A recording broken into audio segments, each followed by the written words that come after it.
वो अगर चाहें तो अपनी बेटी के लिए हूर को जमीन पर खिदमत के लिए उतार कर पेश कर सकते हैं, लेकिन बेटी आती है हाथ में छाले पड़े हुए हैं।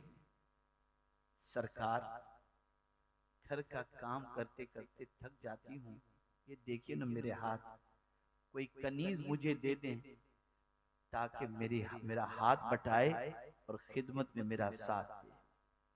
कुर्बान जाइए, मेरे आका को अपना गरीब उम्मती याद आ गया कि कल मेरा गरीब उम्मती अगर उसकी बेटी भी उसके पास आएगी और आकर के कहेगी अब्बा जान मुझे कोई काम वाली दे दीजिए, मैं घर का काम करते करते थक जाती हूँ, अगर आज मैंने मेरी बेटी को कनीज दे दी तो मेरे उम्मती को भी अपनी बेटी को मेरी सुन्नत पर अमल करते हुए कोई काम वाली देनी पड़ेगी।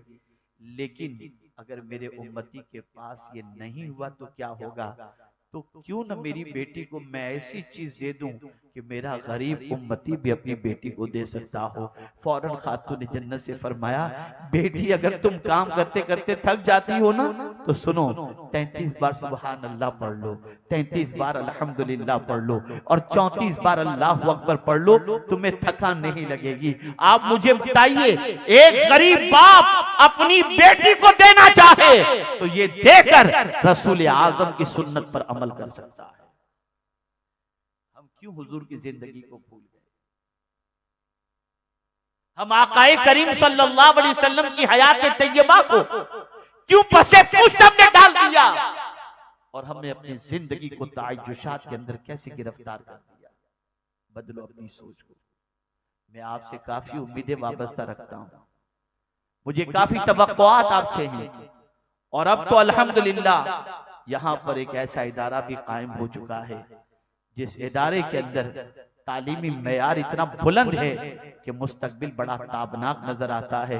मौलाना अजहर साहब जो है माशाअल्लाह, जो हमारे दिल मोहम्मद भाई के भतीजे हैं, जो इदारा उन्होंने कायम किया है, तालीमी मेयार बहुत स्ट्रॉन्ग है। अल्लाह अज़्ज़ा वजल उन्हें कामयाबी से हमकनार फरमाए और उनके मुस्तकबिल को ताबनाक बनाए। बच्चों पढ़ो, छोड़ दो गुनाह से अपने ताल्लुक को, छोड़ दो गुनाह से रिश्ते को, छोड़ दो अपने आप की जिंदगी को बर्बादी के रास्ते पर ले जाने के लिए। आप जानते हैं, एक 6 साल का नन्हा सा बच्चा अपनी माँ को जब देखता है कि वो चूल्हा जला रही है तो माँ को ये काम करते देखकर उसकी आंखों से आंसू आ जाते हैं, रोने लगता है, गिरियोजारी में इतना गिरफ्तार हो जाता है जिसकी कोई इंतहा नहीं, बिलक बिलक करके वो रो रहा है।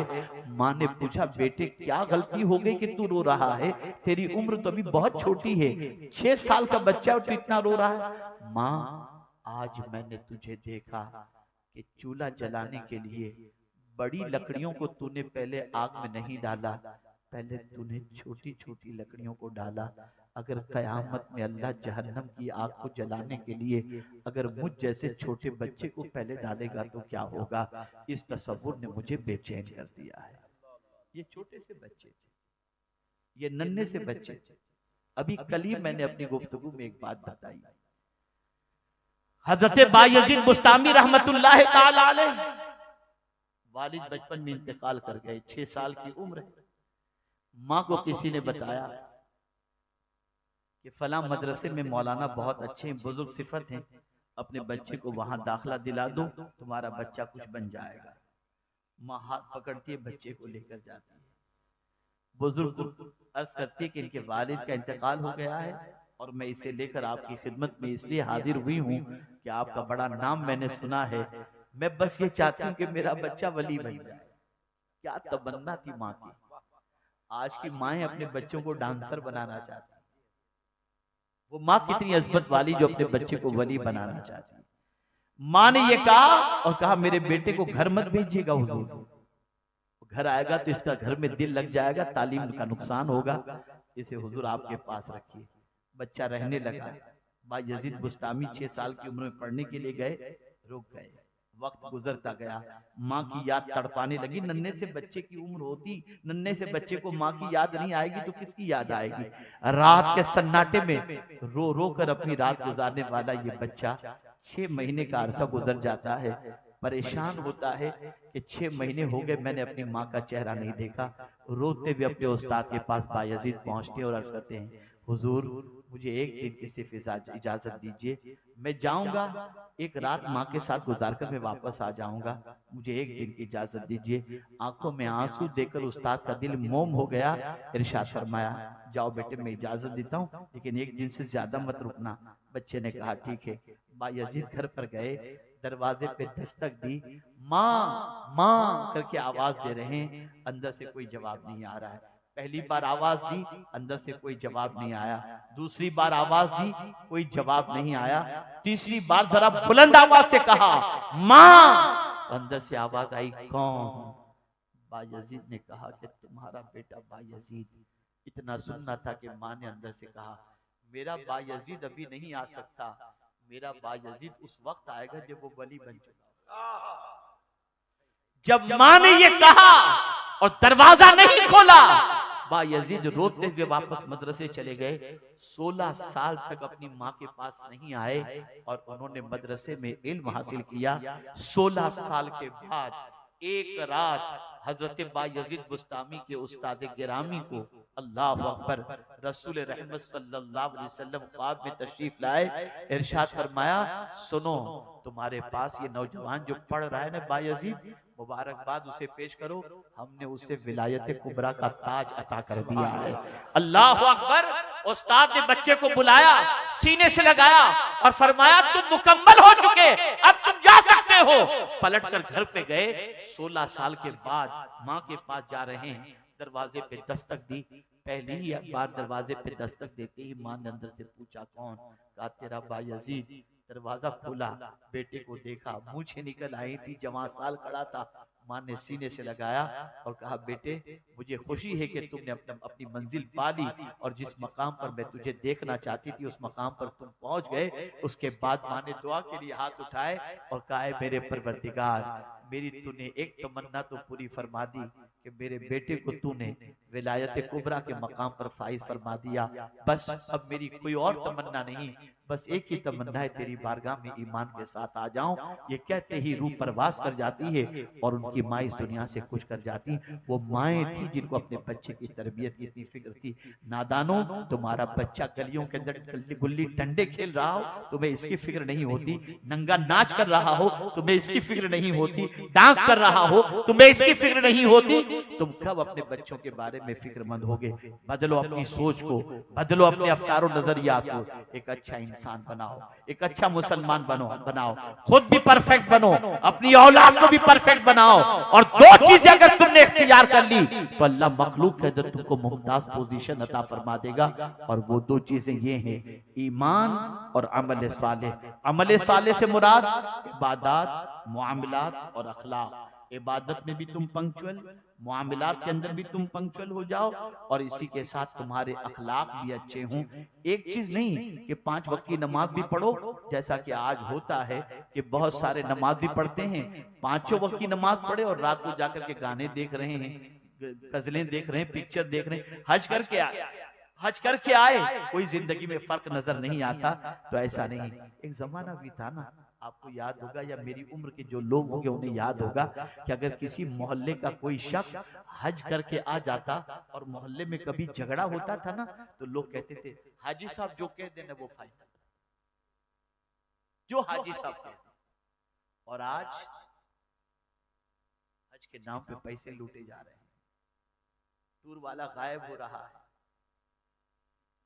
जरा देखो क्या हो रहा है, कहां चले गए हैं। हम जब बिगड़ गए तो हमारे हालात बिगड़ गए, हम जब सही थे तो हमारे हालात भी सही थे। हमें संवरने की जरूरत है, हमें सीधे रास्ते का मुसाफिर बनने की जरूरत है, हमें गुनाहों से रिश्ता तोड़ने की जरूरत है। आज इतनी बड़ी तादाद में आप आए हो, अगर नबी से सच्ची मोहब्बत है तो आज एक वादा करके उठो, एक इरादा करके उठो, इंशाअल्लाह एक वक्त की नमाज कभी कज़ा नहीं करोगे, एक वक्त की नमाज भी कभी कज़ा मत करो।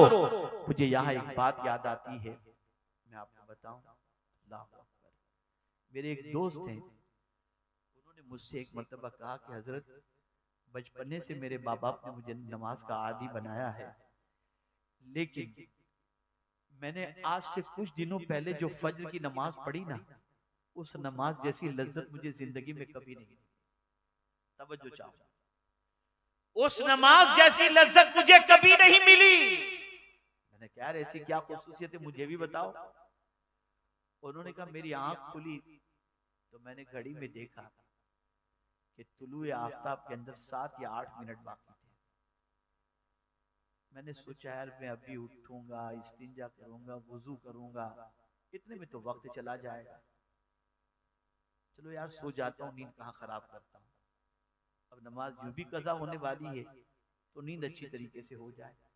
लेकिन एक ख्याल ने मुझे बिस्तर से उठने पर मजबूर किया, और वो ख्याल ये था, अचानक मुझे हुजूर की हदीस याद आ गई कि मेरे आका फरमाते हैं नमाज में मेरी आंखों की ठंडक है। बस मेरे दिल ने कहा अगर मैं उठ के नमाज पढ़ लूंगा ना तो हुजूर की आंखों को ठंडक पहुंचेगी। मैं जल्दी से उठा, जल्दी जल्दी मैंने वुजू किया और 2 फर्ज ही मैंने अदा कर ली ताकि मेरी नमाज कज़ा न होने पाए। यकीन जाने उस नमाज की लज्जत में आज तक नहीं भूल सका, जिस नमाज के बारे में मेरे जहन में ये तसव्वुर आया कि नमाज हुजूर की आंखों की ठंडक है। आप मुझे बताओ, नमाज कज़ा करते हो, हुजूर की आंखों को ठंडक नहीं पहुंचा रहे हो। अगर तुम हुजूर की आंखों को ठंडक पहुंचाओगे ना तो हुजूर तुम्हारी पूरी जिंदगी को सुकून से भर दिया करेंगे। कितने ताज्जुब की बात है, जो रसूल पूरी पूरी रात अपनी उम्मत के लिए रोते रहे, आज उसी रसूल के उम्मती पूरी पूरी रात गंदी पिक्चर देखने में खर्च कर। क्या करते? सुन्नी दावत इस्लामी का इज्तिमा तफरीह के लिए नहीं होता। सुन्नी दावत इस्लामी का इज्तिमा नामवरी के लिए नहीं होता। सुन्नी दावत इस्लामी का इज्तिमा भीड़ भाड़ इकट्ठा करने के लिए नहीं होता, शोहरत के लिए नहीं होता। सुन्नी दावत इस्लामी का इज्तिमा एक ही मकसद के लिए होता है, जो खुदा से दूर हैं उनको खुदा से करीब कर दो, जो हुजूर से दूर हैं उनको हुजूर से करीब कर दो। हम बस यही चाहते हैं गुनाह से रिश्ता टूटे और हुजूर से रिश्ता जुड़े। गुनाह से रिश्ता टूटे, खुदा से रिश्ता जुड़ जाए। आज से अपनी जिंदगी को तब्दील करो, आज से अपनी जिंदगी में इनकलाब लाने की कोशिश करो। मैं उम्मीद करता हूँ कि इंशाअल्लाहुल अज़ीम आज के बाद आप अपनी जिंदगी के बारे में गौर करेंगे, अपनी जिंदगी के बारे में सोचेंगे, सीधे रास्ते के मुसाफिर बनने की कोशिश करेंगे। इरादा तो 15 मिनट से ज्यादा का कहने का नहीं था, लेकिन आपके ज़ौक़ समाअत ने मुझे बहुत ज्यादा कहने के लिए जो है वो आमादा किया। मैं आपका मशकूर हूँ कि बड़ी संजीदगी के साथ आपने अभी तक मेरी गुफ्तगू समाअत फरमाई। बस इतना सुन लें, अगर कोई शख्स इशा की नमाज में सुस्ती करता है और फज्र की नमाज में सुस्ती करता है तो हुजूर फरमाते हैं सल्लल्लाहु अलैहि वसल्लम, मुनाफिक पर 2 वक्त की नमाजें भारी हैं, इशा की और फज्र की। और जो शख्स जानबूझ करके एक वक्त की नमाज कज़ा कर दे, अल्लाह उस पर से अपने दस्ते अमान को उठा लेता है।